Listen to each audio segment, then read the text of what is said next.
আসসালামু আলাইকুম। আমি Jannatul Ferdous Piya family bonding Bangla blog channel থেকে আবারও আরেকটা নতুন ব্লগ নিয়ে এসেছি। আশা করছি যে যেখান থেকে বসে আজকের এই ব্লগটা দেখছেন আপনারা সবাই অনেক ভালো আছেন, সুস্থ আছেন। আজকে আমি আপনাদের সাথে আমাদের ছাদ বাগানটা একটু শেয়ার করব।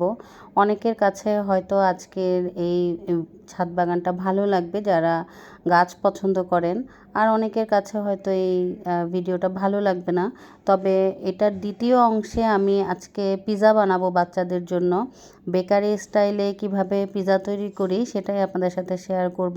আশা করি পুরো ভিডিওটা আপনাদের কাছে দেখতে দেখতে ভালো লাগবে। আর এই যে আমি আপনাদেরকে প্রথমে কথা বলতে বলতে যেটা দেখালাম সেটা কিন্তু সবেদা গাছ। আর এই সবেদা গাছটা ছোট্ট একটা গাছ ছিল, সেখান থেকে এটা এত বড় হয়েছে এবং মাশাল্লাহ অনেক সবেদা হয়েছে। কিন্তু আগেও অনেক খেয়েছি, আর আজকে আপনাদেরকে যেটা দেখালাম সেখানে অল্পই সবেদা ধরেছে। আর এটা হচ্ছে কামরাঙ্গা গাছ। কামরাঙ্গা গাছটাতে অনেক কামরাঙ্গা হয়েছে। কামরাঙাগুলো পাতার সাথে দেখা যায় না, বোঝা যায় না, মনে হয় কামরাঙা পাতা আর কামরাঙাগুলো একই রকম দেখতে। তো আমি আপনাদের সাথে একটু দেখিয়ে দিলাম। আর এই হচ্ছে যেটা দেখালাম সেটা লেবু গাছ, আর এটা হচ্ছে নিম পাতা গাছ। প্রত্যেকটা গাছেই আমাদের কিন্তু আলহামদুলিল্লাহ মাশাল্লাহ অনেক ফল ধরেছে, আর দেখতেও যে এত ভালো লাগে। আর এখন যেটা আপনাদেরকে দেখাচ্ছি সেটা হচ্ছে মালটা গাছ। আর এই যে কি সুন্দর মালটা ধরেছে। এগুলো গাছ কিন্তু যখন এনেছিল তখন খুব ছোট ছোট ছিল। আম্মু অনেক যত্ন করে বাচ্চাদের মতো করে একদম লালন পালন করেছে, গাছগুলোকে পানি দিয়েছে। তারপর এই গাছগুলো এত বড় হয়েছে, এখন ফল দেওয়া শুরু হয়েছে।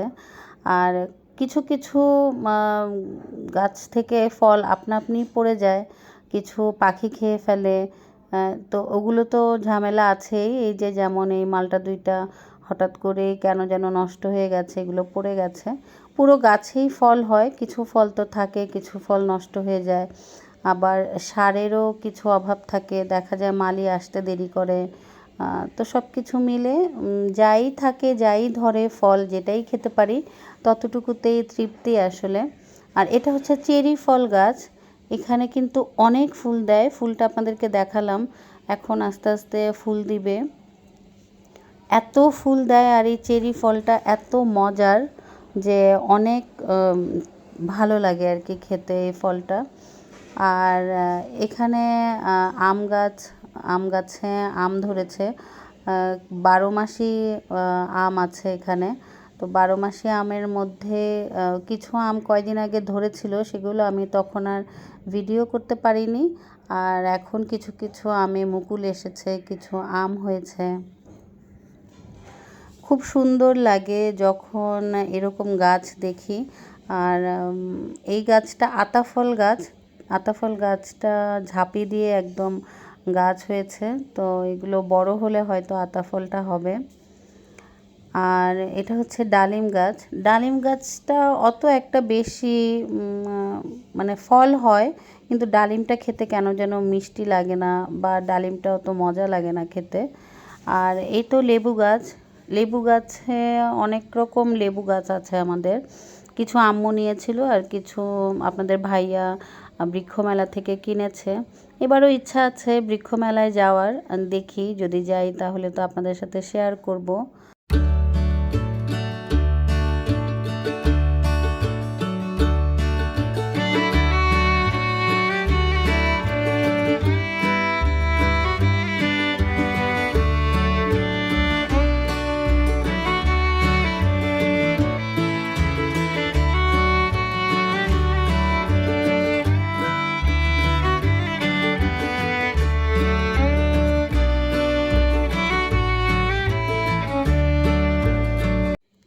এত সুন্দর বাতাস হচ্ছিল ছাদে, আর সেই সাথে এত সুন্দর ফুলের দোল খাওয়া।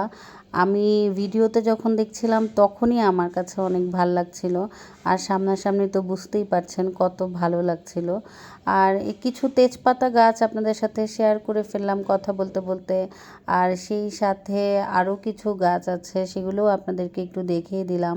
এদিকে মিষ্টি কুমড়া গাছটা কিন্তু খুব সুন্দর করে হচ্ছে।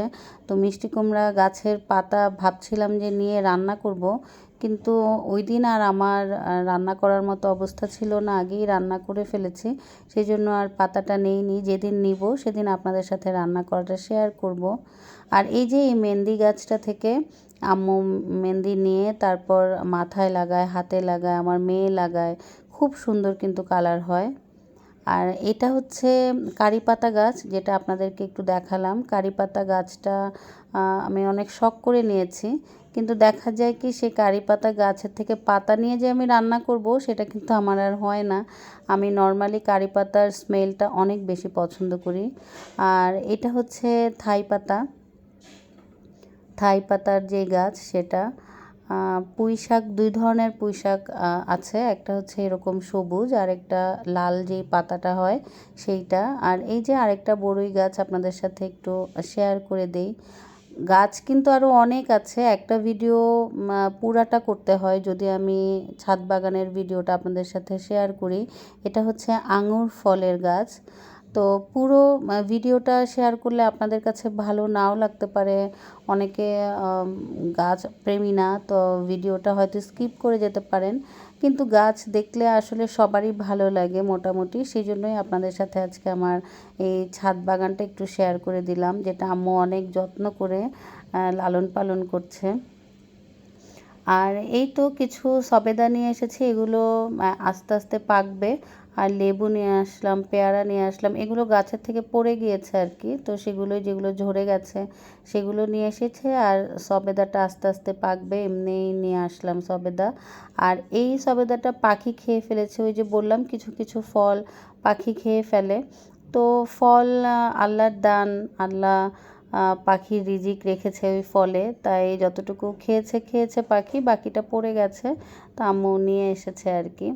তো সবেদা যেটা পেকেছে তার মধ্যে একটা দুইটা সবেদা কাটছে। আমি আপনাদেরকে কি বলবো যে কত মিষ্টি সবেদাটা। আর নর্মালি সবেদা কিন্তু গোল হয়, কিন্তু এই সবেদা গাছটা একটু অন্য ধরনের, লম্বা হয় ফলটা। কি যে মিষ্টি ছিল সবেদাটা, আমি আপনাদেরকে বলে বোঝাতে পারবো না। যাদের ডায়াবেটিস তাদের এরকম একটা খেলেই সেদিনের ডায়াবেটিস পুরোটা বেড়ে যাবে।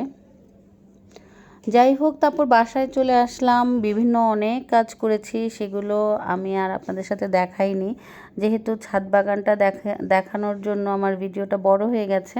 তাই আমি আজকে আপনাদের সাথে একটা পিৎজা বানাবো, তো যেটা আমি বেকারি স্টাইলে পিৎজাটা বানাবো। নর্মালি আমরা পিৎজা হাট বা বিভিন্ন ধরনের যে পিৎজাগুলো খাই, এটা তার চাইতে একটু ভিন্ন, হয়তো আপনাদের কাছে ভালো লেগেও যেতে পারে। আমার বাচ্চারা আমার বাসায় সবাই এই ধরনের পিৎজাটা পছন্দ করে, তাই আমি এই পিৎজাটা আজকে বানাচ্ছি। আমি এখানে দিয়ে দিলাম 2 কাপের মতো ময়দা। আর আমি এখানে খুব যে একটা পরিমাণ মতো করে সব কিছু নেই তা না, আপনাদেরকে দেখানোর জন্যই আমি একটু পরিমাণটাকে ঠিকঠাক করে দিয়ে দিচ্ছি। নর্মালি একটু আন্দাজের উপরেই মাঝে মাঝে বানিয়ে ফেলি। তো আমি এখানে 2 কাপের মতো নিয়ে নিয়েছি ময়দা। আর তারপর আমি এখানে একে একে বাকি যেই জিনিসগুলো আছে সেগুলো দিয়ে দিব। এখানে আমি ইস্ট দিয়ে দিলাম। ইস্টও আমি প্রায় 2 চামচের মতো দিয়েছি, যেহেতু 2 কাপ ময়দা এখানে আছে। আর এখানে আমি একটু গুঁড়া দুধ দিয়ে দিলাম। এরপর আমি দিয়ে দিচ্ছি সামান্য পরিমাণ চিনি, প্রায় 1 চা চামচের মতো চিনি দিয়েছি, এবং লবণ দিয়েছি পরিমাণ মতো। তারপর কর্নফ্লাওয়ার দিয়ে দিয়েছি একটু। আর এখন আমি 2টা ডিম দিয়ে দিচ্ছি। 1 কাপ যদি ময়দা নিতাম তাহলে আমি 1টা ডিম দিতাম, আর বাকি সব অর্ধেক অর্ধেক হতো, কিন্তু যেহেতু আমি 2 কাপ নিয়েছি তাই আমার পরিমাণটাও একটু ডাবল হয়েছে আর কি। তো এখন খুব ভালো করে আমি ডো তৈরি করে নিচ্ছি। আর ডোটা তৈরি করতে করতে আমি একটু তেল দিয়ে দিলাম, 2 চামচের মতো তেল দিয়ে তারপর আমি একটু ময়ানটা করে নিলাম। আর এখন এভাবেই থাকবে, আমি এটাকে এখন 1 ঘন্টার মতো রেখে দিব আর কি। ওইটা আমি ওভেনের ভিতরেই ঢুকিয়ে রাখবো, তাহলে তাড়াতাড়ি করে এটা ফুলে যাবে। আর এখন আমি একটু ফিলিংটা তৈরি করে নিচ্ছি। প্রথমে তেলের মধ্যে আমি বেশ খানিকটা রসুন কুচি দিয়েছি, তারপর পেঁয়াজ কুচি দিয়েছি অনেকটুকুই, প্রায় 1 কাপের মতো পেঁয়াজ কুচি দিয়েছি। আর রসুন কুচি আমি 2 টেবিল চামচের থেকেও একটু বেশি রসুন কুচি দিয়েছি। এখানে রসুনের ফ্লেভারটাই কিন্তু অনেক বেশি ভালো লাগবে। এরপর আমি আদা বাটা আর রসুন বাটা দিয়ে দিয়েছি। আর এখন অনেক ভালো করে এটাকে নেড়ে চেড়ে আমি নরম করে নিব। যতক্ষণ পর্যন্ত না নরম হবে ততক্ষণ নাড়তে থাকবো। এরপর আমি এখানে একটা মুরগির বুকের মাংসর মধ্যে আমি হালকা সয়া সস, তারপর একটু আদা পেস্ট, একটু রসুন পেস্ট আর লবণ দিয়ে সিদ্ধ করে নিয়েছিলাম। তারপর আমি এটাকে হাতে খুলে নিয়েছি।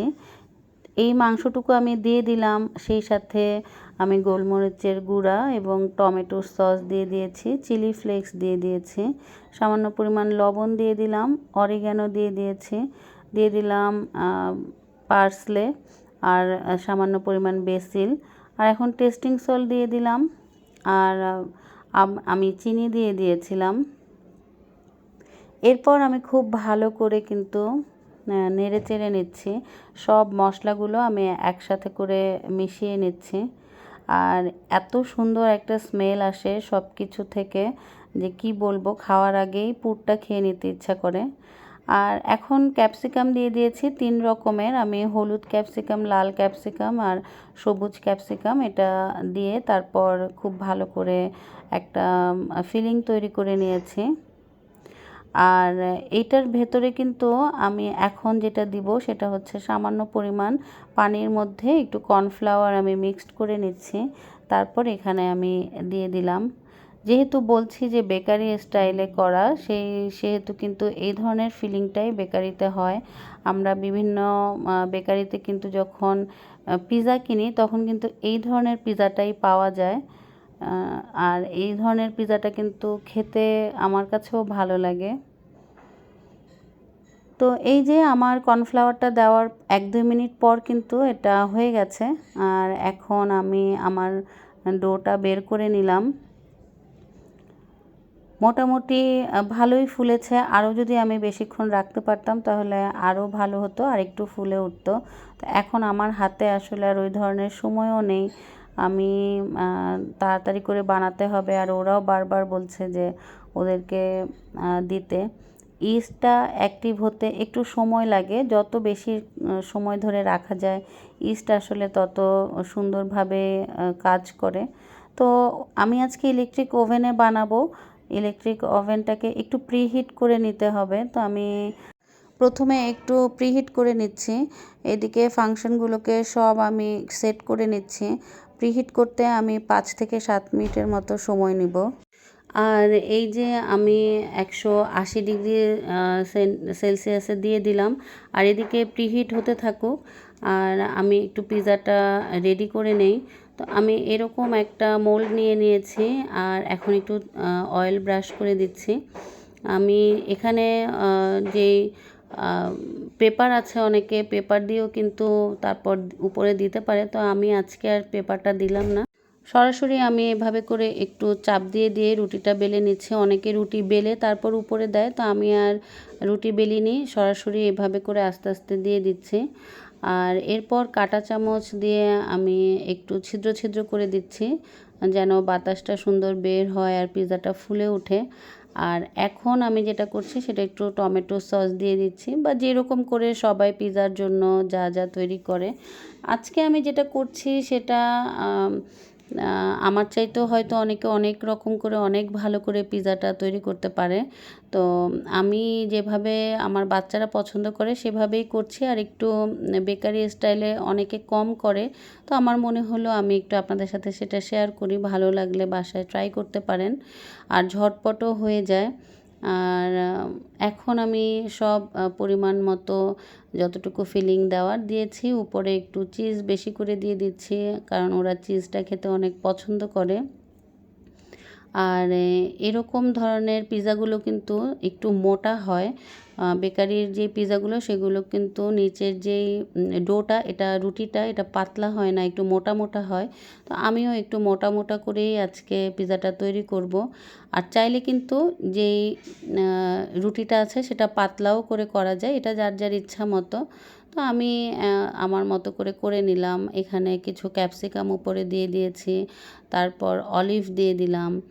তো আমার কাছে ব্ল্যাক অলিভ নেই, গ্রিনটা আছে, তো গ্রিনটাই দিয়ে দিয়েছি। খুব সুন্দর কালারফুল কিন্তু, আর এত সুন্দর একটা স্মেল আসে। আর সবচেয়ে ভালো লাগছিল পিৎজাটার কালারটা। আমার বাচ্চারা শুধু ওয়েট করছে যে কখন তারা পিৎজাটা খাবে। এতক্ষণ পর্যন্ত যারা ভিডিওটা দেখেছেন, যদি কিছু ভালো লাগে, বাগানের বা পিৎজার কোনো অংশ যদি ভালো লাগে ভিডিওতে, তাহলে প্লিজ একটা লাইক দিয়ে দিবেন। আর যারা আমার এই চ্যানেলে নতুন, আজকে এই ভিডিওটা দেখছেন, যদি ভিডিও দেখতে দেখতে কোনো অংশ ভালো লাগে তাহলে কিন্তু সাবস্ক্রাইব করে আমার চ্যানেলের পাশেই থেকে যেতে পারেন। আর অল অপশানটা ক্লিক করে দিলে কিন্তু প্রতিদিনকার যেই নোটিফিকেশান সেটা আপনাদের কাছে চলে আসবে, নতুন ভিডিও দিলে আপনারা দেখতে পাবেন। এই তো আমার কিন্তু পিৎজাটা হয়ে গেছে, আর আমি একটু আপনাদেরকে দেখিয়ে দিচ্ছি যে পিৎজাটা কেমন হয়েছে। আপনাদের কাছে কেমন লেগেছে আমাকে কিন্তু কমেন্ট করে জানাবেন। আর এই যে একটু মোটা হয়েছে, আমি রুটিটাকে মোটা করেছি, যদি চাই এটাকে পাতলাও করা যায়। আমি 2টা পিৎজা বানিয়েছিলাম, তো আমি আপনাদেরকে একটাই এখন করে দেখাচ্ছি, আর একটা কিন্তু ওভেনে আমি দিয়ে দিয়েছি। তো এই তো এইভাবে করেই আমি আমার বাচ্চাদের জন্য নাস্তা তৈরি করে নিলাম। আর আপনাদের কাছে আজকের এই পিৎজা বানানোটা যদি সহজ মনে হয় আমাকে কিন্তু কমেন্ট করে জানাবেন। আর আমি আপনাদের কাছে যেন আবার নতুন নতুন ভিডিও দিতে পারি, ওইটুকু উৎসাহ শুধু আমাকে দিলেই চলবে। কারণ উৎসাহ না পেলে না ভিডিও বানাতে তখন আর আগ্রহ হয় না, ইচ্ছা করে না। কারণ একটা ব্লগ তৈরি করতে অনেক কষ্ট হয়। ভিডিও করা, এডিট করা, সংসার সামলানো, বাচ্চা সামলানো হয়তো অনেকে পারে, তবে আমার জন্য একটু কঠিন হয়ে যায়। যাই হোক, আজকের মতো আমি বিদায় নিয়ে নিচ্ছি। আর এই যে সবাই খাচ্ছে আর অনেক মজা হয়েছে বলেছে, এটাই আমার কাছে ভালো লাগে, এটাই আমার প্রাপ্তি। তো আজকের মতো বিদায় নিয়ে নেই। আল্লাহ হাফেজ।